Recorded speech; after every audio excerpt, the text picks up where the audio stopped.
भगवान ब्रह्मा जी के समीप गए और कहा, सबका तेज अपहरण हो रहा है, सूर्य भी निस्तेज होते जा रहे हैं, हम देवताओं की शक्ति क्षीण होती जा रही।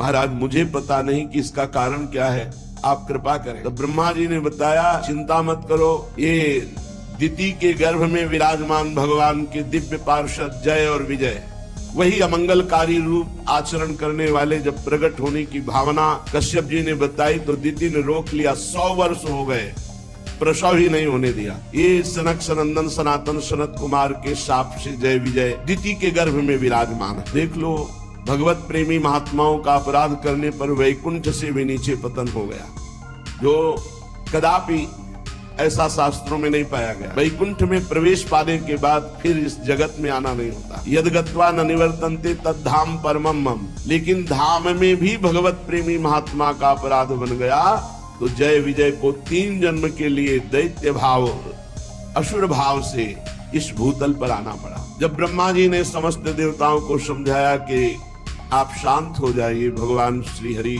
सबका मंगल करेंगे, ये और कोई अनिष्ट नहीं है। ये दिति ने अपने गर्भ को अपने तपोबल से 100 वर्ष तक रोक रखा है, तो उन गर्भस्थ तेजों में भगवत पार्षदों के प्रभाव से सबका तेज क्षीण हो रहा है। आप शांत होकर के जाइए, कोई चिंता का विषय। ब्रह्मा जी के कहने से अंधकार का कारण जानकर देवताओं की शंका निवृत्ति हुई और वो पुनः अपने अपने स्थान को लौट। इधर दिति को अपने पतिदेव के कथनानुसार पुत्रों की ओर से भारी अमंगल की आशंका थी। ये सृष्टि का मंगल कर देंगे, ये भगवान के विमुख हैं, ये भगवान से वैर करेंगे, ऐसी आशंका से 100 वर्ष हो गए। गर्भ को गंभीरता पूर्वक धारण की, इनको हम आने ही नहीं देंगे बाहर। फिर जब कश्यप जी ने आदेश किया, ऐसा उचित नहीं है, सब लोगों का वैसे ही अमंगल हो रहा है, पति की आज्ञा का पालन करते हुए उन्होंने जो तपोबल से रुके हुए थी प्रसव किया। यमज पुत्र उत्पन्न हुए, जुड़वे। जीव ही उनका जन्म हुआ, जन्म होते ही स्वर्ग पृथ्वी अंतरिक्ष में भारी उत्पात पैदा होने लगे। पृथ्वी कंपायमान हो गई, दिशाओं में आग लग गई, बिजलियां तड़प कर गिरने लगी, आकाश में अनिष्ट सूचक धूमकेतु पुच्छल तारे प्रकट हो गए, बार बार भारी तूफान उठने लगा जो वृक्षों को उखाड़कर धूल भरी आंधी, बिजली जोर जोर से चमक रही है, घटाएं सघन रूप धारण करके गर्जना कर रही, सूर्य चंद्र आदि का तेज लुप्त हो गया, कहीं कुछ दिखाई नहीं दे रहा। घोर अंधकार जन्म लेते ही जो दिति के गर्भ में विराजमान है, महान तेजस्वी यशस्वी भगवान श्री हरि के पार्षद ही है। बड़ी खलबली मच गई, चंद्रमा के आसपास मंडल बैठने लगे, गीदड़ उल्लुओं की भयानक आवाज, कुत्ते गर्दन उठाकर भूंक रहे हैं, झुंड के झुंड गधे अपने कठोर खुरों से पृथ्वी को खोद रहे, रेक रहे, बड़ा अशुभ। गौएं डर गई, गौओं के दुग्ध की जगह रक्त निकलने लगा, देव मूर्तियां कंपायमान पसीना और आंसू निकलने लगे। शनि राहु आदि क्रूर ग्रह प्रबल होकर बृहस्पति आदि सौम्य ग्रहों को लांघकर वक्र गति से चलने लगे। ऐसा भयंकर उत्पात देखकर केवल सनकादि भयभीत नहीं हुए, क्योंकि उन्हें पता है उन्होंने ही तो शाप दिया है। बकाश सबको ऐसा लगने लगा मानो प्रलय का समय आ गया क्या। सनकादि के सिवा एक बार सबको शंका हुई, क्या सृष्टि के प्रलय का समय आ गया क्या, ऐसा अनिष्ट सूचक उत्पात। अब ये दोनों प्रकट होते ही इनका शरीर इतना बढ़ा कि पूरे आकाश को छू लिया।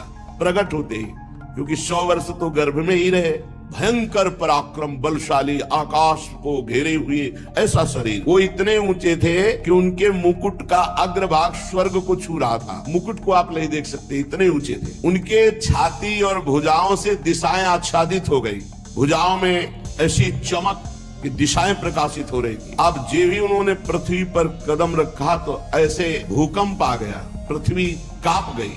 कश्यप जी ने मंगलाचरण किया, बड़े भारी तपस्वी कश्यप जी है, नामकरण संस्कार किया। उनमें से जो दिति के गर्भ में पहले स्थापित हुआ उसका नाम हिरण्यकश्यप, और जो दिति के गर्भ से पहले निकला उसका नाम हिरण्याक्ष। स्थापित हुए हिरण्यकश्यप पहले और प्रकट हुए हिरण्याक्ष, इसलिए बड़े भाई हिरण्याक्ष माने गए। हिरण्यकश्यप तो ऐसा मत वाला बलवान, ये अपनी भुजाओं के बल से मारता पर्वतों को तो चकनाचूर हो जाते। लोकपाल थर्रा गए हिरण्यकश्यप का बल देखकर। और हिरण्याक्ष तो हाथ में गदा लेकर के हर लोक में जाके गर्जना करता, कोई सामने नहीं आता हिरणाक्ष। पैरों की धमक असह थी, वो पैरों में बड़े बड़े नूपुर पहने, विजय सूचक माला धारण किए, विशाल गदा लिए, जिधर जाता कोई उससे लड़ने वाला ही नहीं। हिरणाक्ष देवता तो ऐसे डर कर भागते जैसे छोटे बच्चे भेड़िए को देखकर डर, जैसे गरुड़ के डर से सांप, ऐसे देवता भयभीत होकर भागते। हिरणाक्ष ने देखा कि उसके सामने कोई लड़ने वाला ही नहीं,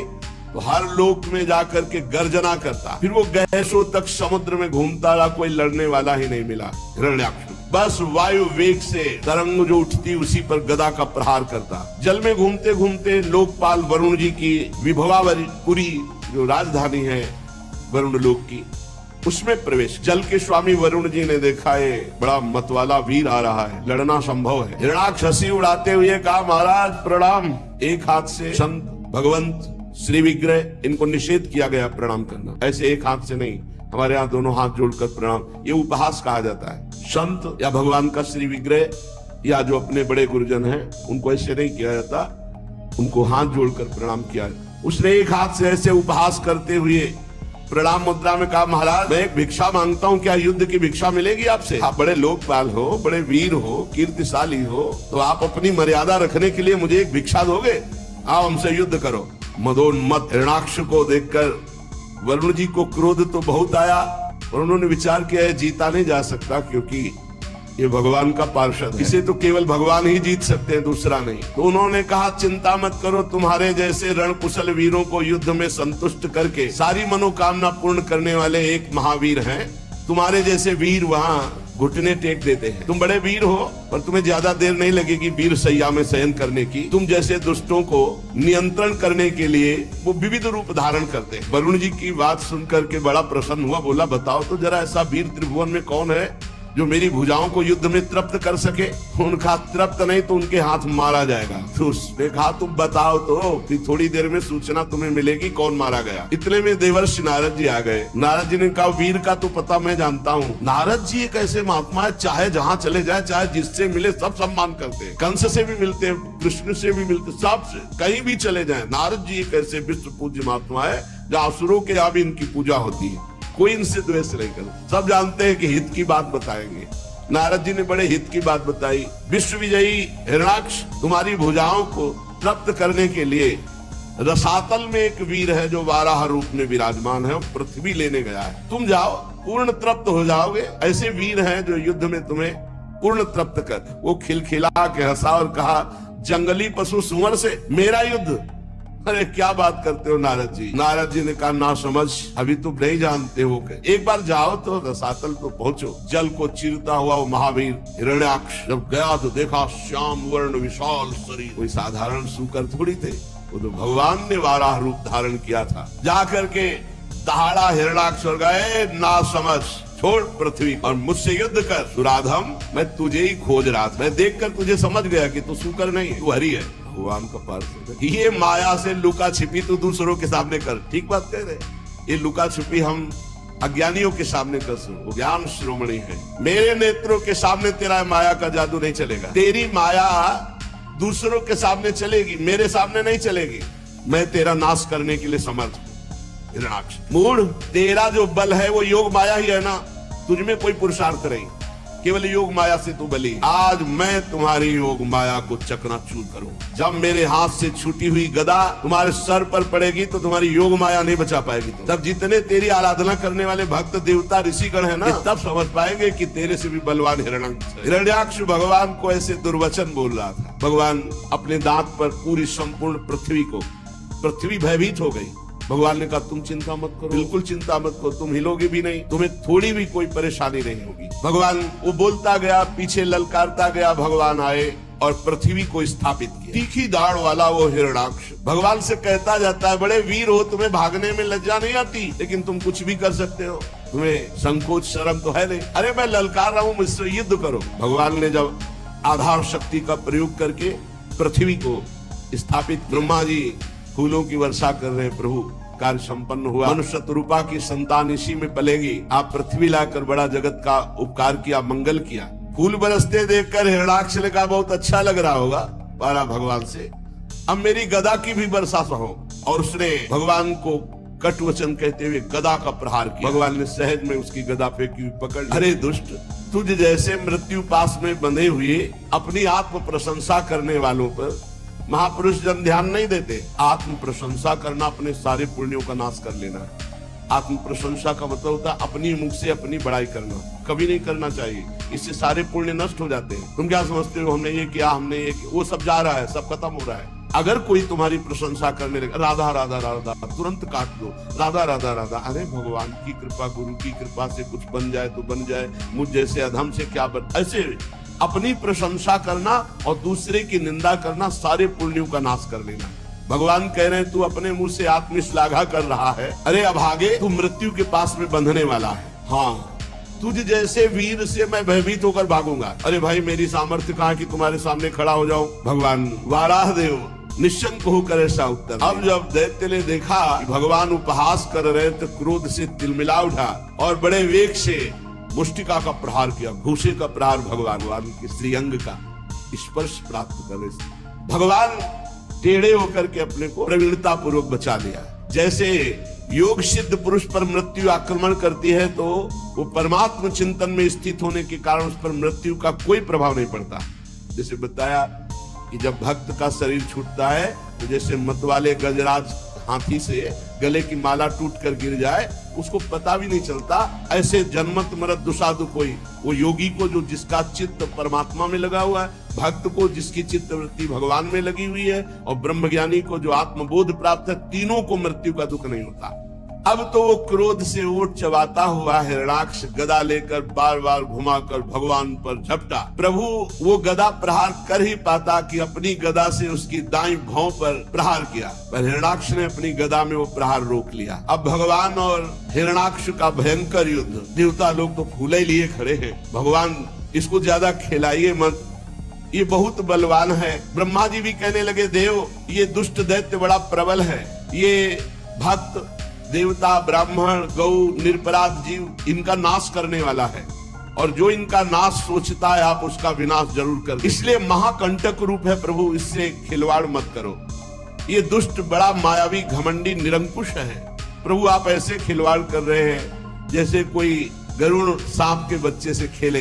प्रभु आप खिलवाड़ मत करो, हे देव ये महाबलवान है। ब्रह्मा जी के कपट रहित वचन सुनकर भगवान मुस्कुराते हुए कटाक्ष किया कि आप शांत रहिए। झपट करके निर्भय विचरण करने वाले हिरणाक्ष की ठुड्डी पर कौमुदकी गदा से प्रहार किया। हिरणाक्ष ने ऐसी गदा मारी कि गदा भगवान की दूर गिरी जाकर चक्कर काटती, पर हिरणाक्ष रुक गया और कहा और अस्त्र उठाओ, हम युद्ध का धर्म जानने वाले हैं, नियत्थे पर वार नहीं करते। भगवान उसकी इस बात पर मुस्कुरा दी, कहा बहुत धर्म बुद्धि रखते हो। स्मरण किया अपने पार्षद सुदर्शन चक्र का। गर्जना करते हुए सुदर्शन जी भगवान के हाथ में विराजमान। सुदर्शन चक्र उपस्थित हुआ, भगवान के हाथ में चक्कर लगाने लगा, किंतु फिर भगवान ने विचार किया कि अपने प्रिय पार्षद को अभी और खिलाया जाए। इसलिए सुदर्शन जी को फिर कहा अच्छा शांत हो जाओ, अंतर ध्यान। सुदर्शन अरे हम ऐसे भगवान के दास, दिव्य भगवान के पार्षद, ये सब दिव्यास्त्र किनके लिए है? भक्तों की रक्षा, भगवान को अपनी रक्षा करनी है क्या? अरे हम सबकी रक्षा के लिए ही है तो है।